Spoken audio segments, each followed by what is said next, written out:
Kelly Osborne hits back at Becky Lynch after Becky Lynch's promo on Raw. An AEW star has been cleared for a return to the ring, and Monday Night Raw is moving times. Find out when and where soon.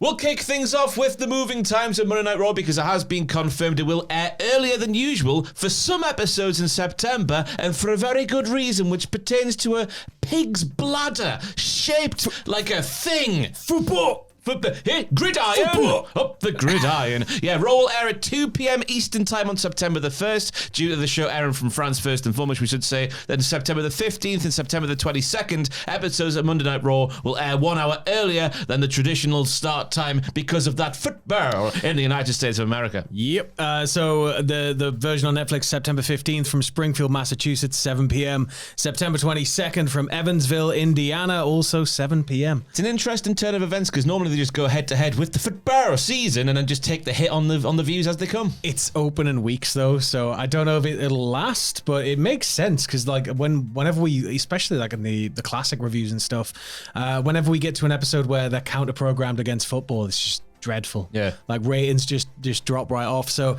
I think anything they can be doing to counter program that, then great. Like it just means that it's hopefully all going to be done by the time the game you want to watch is ready to start. I guess that's the good thing about Netflix now. If they wanted to, they can just go an hour early and it's not going to upset the apple cart too much. Put it on a Tuesday. Yeah. It's Tuesday Night Raw. You can't do that, man. Saturday Night Raws are bad enough. The couple of them that has been down the years. But yeah, a couple of earlier ones in September to look forward for if you do like watching the show live. Now we speak about an AEW return that looks like it's close to happening. And my goodness me, Sam, isn't it juicy? It is very juicy. It's very orange juicy. Orange Cassidy has not appeared on AEW TV since the March 19th episode of Dynamite when he was in a match with Speedball Bailey, Ricochet and Mark Davis. It came out shortly after that he was believed to have suffered a torn pectoral muscle. Ooh. Like the pith has been taken off. Yeah, just the meat off your chest. Yeah, but Cassidy's return to an AEW ring is apparently not too far away, as Body Slam are reporting that Orange has been cleared for a return and he's currently awaiting creative to return to TV. He was in London, was Orange Cassidy, and was, because obviously AEW was in town for Forbidden Door, Orange was there. Didn't see him on the show. Why, where, who, when's he going to come back, Sam, and how? Who with? I'm more amazed that he just got flew out. Yeah. It's just fly everybody out. We'll go to London, company holiday. Yeah. Very nice. In terms of his return, though, I sort of just want to see him go solo for a bit. Ooh. I just want to see him go on a tear. And I think that now that we've got a bit of a shake-up coming, potentially in the shape of Jericho maybe moving away, it's time to redirect focus back to one of the premier stars of AEW, which is Orange Cassidy. I think Get him up there toward the main event. I was going to say, I think he slots into that John Moxley elevating other names around him to the main event scene, because, of course, he has been there since the start, and he has flirted with the main event scene, but never been the guy. And we always we've seen those moments wherever, like, he sort of loses his cool and he kicks into gear.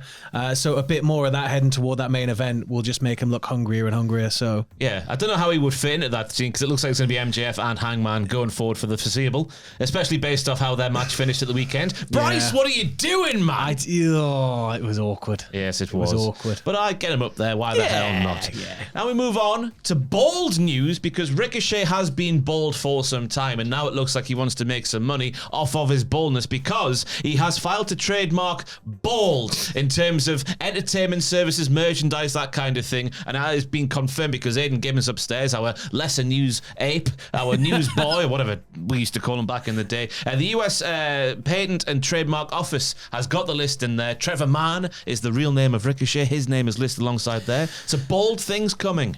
Is it just going to be for merch, or is it going to be like a stable? Could it be a lifestyle brand? Yes. Yeah, all it of should the be above. A lifestyle brand. I don't know about stable, because obviously the Gates of Agony are very hairy men. I know, unless he's going to start insisting that all of his partners shave. You can't do that to Bishop Khan. Yeah, you can. You can't do that to... No, you can't. Yeah, you can. You can't take away those locks. You can. That's the ultimate heel They'll move. grow back. Several years. But a lifestyle brand, I'm fully on board with it, because it's coming to all of us. You're probably 18, 19, 20, maybe in your 30s, and you still got your hair. It's all coming to us, the baldness. So let's embrace it. And let's follow Ricochet. I've just got a massive forehead. I'm pretty all right with my hair. I've always had the tennis ball sort of outline of a hairline. You're getting more of an Alan Shearer now. Yeah, I don't know if it is creeping back slowly. slowly, but we're hanging on. Fingers crossed anyway. Yes, baldness is coming to the fruition of life. I don't know what I'm talking about now. Kelly Osborne is a name I did not expect to be saying in the news today. Yeah. Of course, if you were watching Raw emanate from Birmingham in the UK last night, you would have seen Becky Lynch cutting a promo back and forth with Nikki Bella. She's not about bitches and dogs and all that kind of thing. And obviously the clash in the Paris matches set up off the bat of that promo. But during the promo, Becky Lynch was replying to Nikki Bella when she said, "You can have your match, but in Paris it clashed because I'm not wrestling in Birmingham. The only good thing that came out, he had died a month ago, but in fairness to Ozzy Osbourne, he did have a good sense to move to LA, a proper city, because if I lived in Birmingham, I'd die too." Now, of course, you listen to that and I think Ozzy Osbourne would have loved that. Yeah. He would have loved, we saw him back involved in the wrestling numerous occasions over the course of his career. I think he would have understood it. Like, it's generating a certain response from the audience. I get that it was sort of cheap local heat, but when I initially read it, I was like, but Nikki Bella's not from Birmingham. And it was in Birmingham, you idiot. But she was speaking on behalf of the people. She was speaking on behalf of the Yeah. people. So I think he would have understood. It's showmanship, right? It's part of the package. Yeah, but based off the response from Kelly Osborne on Instagram, it looks like nobody contacted the Osborne family to go, "Hey, we might mention Ozzy here since we're in Birmingham. a heads up. Do you mind?" Yeah. Because Kelly replied on Instagram. Well, first and foremost, she replied to a fan account, BeckyLynch.fan11. Obviously, she means Becky Lynch. Imagine being that account and going, "Oh no, what have I done? What have I done? What was I doing last night? Just off my face in Birmingham." This is what Kelly Osborne said, though. "You are a disrespectful dirtbag. Birmingham would not piss on you if you were on fire. Hashtag Birmingham forever. Shame on WWE for allowing such things to be said about my father and his home." I like to think Kelly, being one of the Osbornes, she knows the show business She's a stuff. worker. Yeah, she's just feeding into that sort of thing. She's setting up for a Mania match against Becky Lynch. Why not? She's in tremendous shape as Kelly. Get her in there. She's got the lad from Slipknot in her corner. Let's go. Throw the babies at each other. Yeah.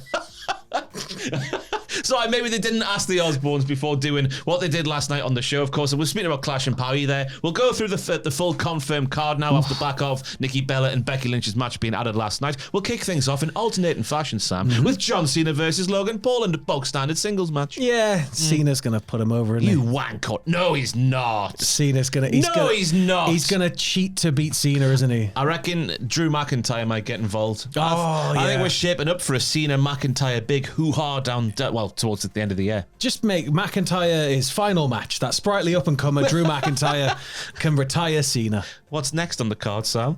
Next, we've got Seth Rollins defending the World Heavyweight Championship against CM Punk, Jey Uso, and LA Knight. Sheamus versus Rusev in a good old-fashioned Danny Brooke match. We've got Roman Reigns versus Bronson Reed with Paul Heyman. And rounding things off is that Becky Lynch defending her Intercontinental title against Nikki Bella. Of course, with it being a pay-per-view week here at Cultaholic, you've got your pictures coming, you've got your predictions coming, you've got your live stream coming, Sam. Yeah, me and Andrew will be live. Room will be set up before long, so do keep an eye out.